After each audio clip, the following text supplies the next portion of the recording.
रात की खामोशी और अंधेरों की गहराइयों में छुपी कहानियाँ, कुछ अनकही तो कुछ अनसुनी। राजस्थान के अरावली हिल्स के बीच बसे एक घने जंगल में एक old and mysterious Villera guest house था। दिखने में काफ़ी शानदार और बड़ा गेस्ट हाउस, जिसमें टोटल 2 विंग थी, ईस्ट एंड वेस्ट। लेकिन आसपास के गाँव वालों के लिए ये हमेशा से एक श्रापित जगह थी, क्योंकि कुछ सालों पहले वहाँ एक ब्रिटिश फैमिली न जाने एक ही रात में कहाँ खो गई थी या आखिर उनके साथ क्या हुआ था, किसी को मालूम नहीं था।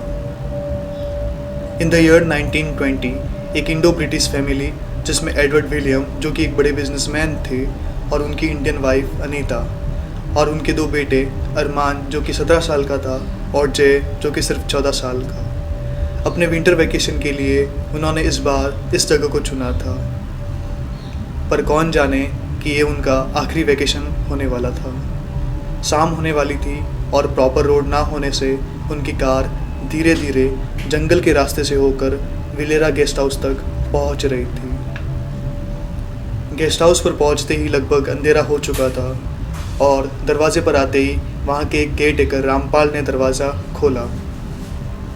कार से उतरते ही अरमान काफ़ी एक्साइटेड दिख रहा था, पर जय जो कि थोड़ा शांत लग रहा था। रामपाल ने एडवर्ड साहब कहते हुए गेस्ट हाउस की सारी कीज़ उन्हें सौंप दी और धीरे से कहा कि वेस्ट विंग में जाना मना है। ये सुनकर फैमिली को थोड़ा अजीब लगा और एडवर्ड के पूछने पर रामपाल ने बताया कि वहाँ गाँव वालों के मुताबिक कुछ एविल स्पिरिट्स है। ये सुनते ही एडवर्ड हंसने लगा और बोला कि बस इतनी सी बात, ये सब तो लोकल अफवाहें हैं और हम लोग भूत प्रेत पर कोई विश्वास नहीं करते। लेकिन अनीता को कहीं ना कहीं ये सब काफ़ी अजीब लग रहा था। जैसे तैसे धीरे धीरे सब सेटल होने लगे। रात को डिनर के बाद सभी लोग एक साथ बैठकर कुछ डिस्कस कर रहे थे। तभी अरमान अपनी मॉम को कहकर गेस्ट हाउस एक्सप्लोर करने लग जाता है और साथ में जय भी चला जाता है। तभी ऊपर के फ्लोर की ओर जाते हुए जय का हाथ एक बुक शेल्फ से टकरा जाता है और एक फ़ोटो नीचे गिरती है। उस फोटो में एक ब्रिटिश कपल और उनकी एक छोटी बेटी थी। फोटो के नीचे ये भी लिखा था, विलेरा विंटर ऑफ 1895। जय ने फ़ोटो अपनी मॉम को दिखाते हुए कहा कि इसमें जो लड़की की आंखें हैं वो जैसे मुझे देख रही हो। अनीता ये सुनकर थोड़ी घबरा गई, लेकिन एडवर्ड ने फ़ोटो खींचते हुए कहा कि ये सब बकवास है, ये सिर्फ तुम्हारी इमेजिनेशन है, और ये कहकर फ़ोटो अपने पास रख दी। और कुछ देर बाद जब सोने के लिए सब जाने लगे, तभी बाहर देखने पर पता चला कि तेज़ हवा और बारिश शुरू हो चुकी है। बारिश की बूंदें खिड़कियों से टकरा रही थी और तभी अनीता ने जाते वक्त धीरे से कहा, एडवर्ड, मुझे अभी भी रामपाल की बात याद आ रही है, तुम वेस्ट विंग से दूर ही रहना। तभी एडवर्ड ने एक फीकी नज़र से देखते हुए कहा कि तुम यूँ ही बेफिजूल की बातों पर ज़्यादा ध्यान मत दिया करो, ये सिर्फ लोगों की बनाई गई कहानियाँ हैं। अरमान भी थोड़ा हंसते हुए कहने लगा, मॉम, आपको तो पता है ना कि जैसे ही लोग किसी जगह को हॉन्टेड बोल देते हैं और बस अफवाहें फैलनी शुरू हो जाती हैं। मैं तो कल मॉर्निंग में पूरा वेस्ट विंग एक्सप्लोर करूँगा। और ऐसे ही बातों बातों में काफ़ी देर हो चुकी थी और अब 12 बजने में कुछ ही मिनट्स बाकी थे। और तभी खिड़की के एक जोर से खुलने पर हवा के झोंके ने अंदर लगी हुई सारी कैंडल्स बुझा दी और अचानक से कॉर्नर में पड़ी एक रॉकिंग चेयर खुद ब खुद हिलने लगी, मानो जैसे उस पर कोई झूल रहा हो।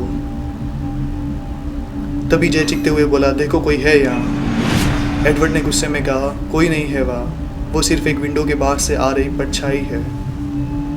और इसके तुरंत बाद चेयर खुद ब खुद रुक गई और गेस्ट हाउस के किसी कोने से एक औरत की हल्की सी विस्परिंग की आवाज़ आने लगी, जैसे कोई माँ अपनी बच्ची को सुला रही हो। अब न जाने एडवर्ड को भी ऐसा लगने लगा था कि कोई तो है उनके अलावा भी यहाँ। और तभी विंडो के बाहर से किसी के वेस्ट विंग की ओर जाते हुए फुटस्टेप्स की आवाज़ आई। बारिश के शोर के बावजूद भी वो आवाज़ काफ़ी क्लियरली सुनाई दे रही थी।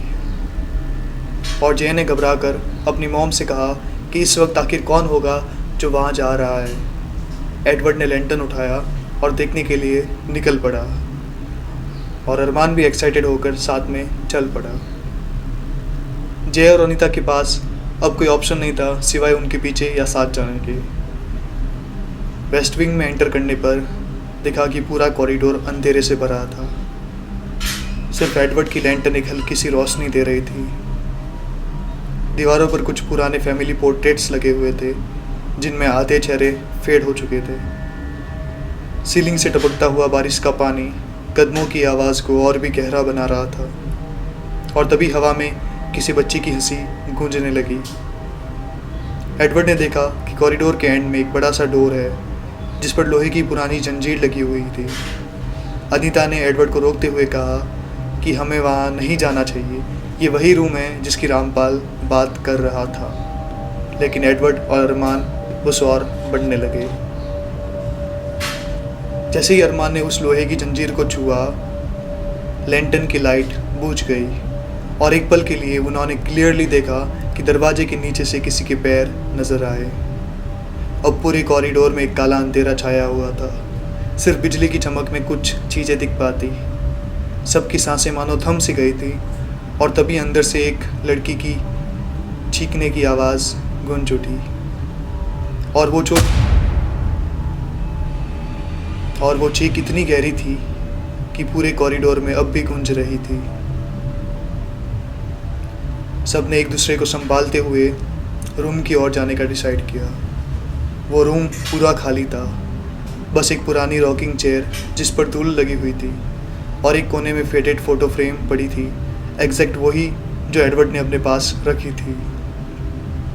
और तभी सबको अलग अलग चीज़ें सुनाई देने लगी। एडवर्ड को अपने डैड फादर की आवाज़ कि तुमने घर लाशों का बनाया है। अनीता को एक औरत की आवाज़ कि तुम माँ होकर भी अपने बच्चे को नहीं बचा पाओगी।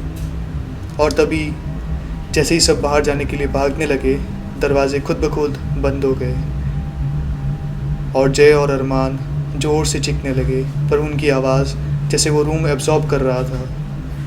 और तभी एडवर्ड और अनीता के साथ जय और अरमान एक साथ ज़मीन पर नीचे गिर जाते हैं और उनकी आंखों से खून बहने लगा। और तभी लास्ट बिजली की एक चमक में उन्हें वॉल पर उनकी एक फैमिली का एक पोर्ट्रेट दिखता है जो कि अब उस गेस्ट हाउस का एक परमानेंट हिस्सा बन चुका था। और रूम फिर से चुप हो गया।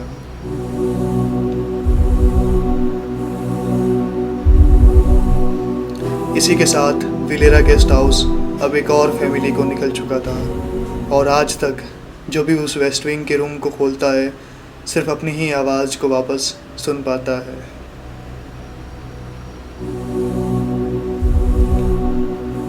अगर आपको कहानी पसंद आई तो प्लीज़ वीडियो को लाइक, शेयर और सब्सक्राइब ज़रूर करें।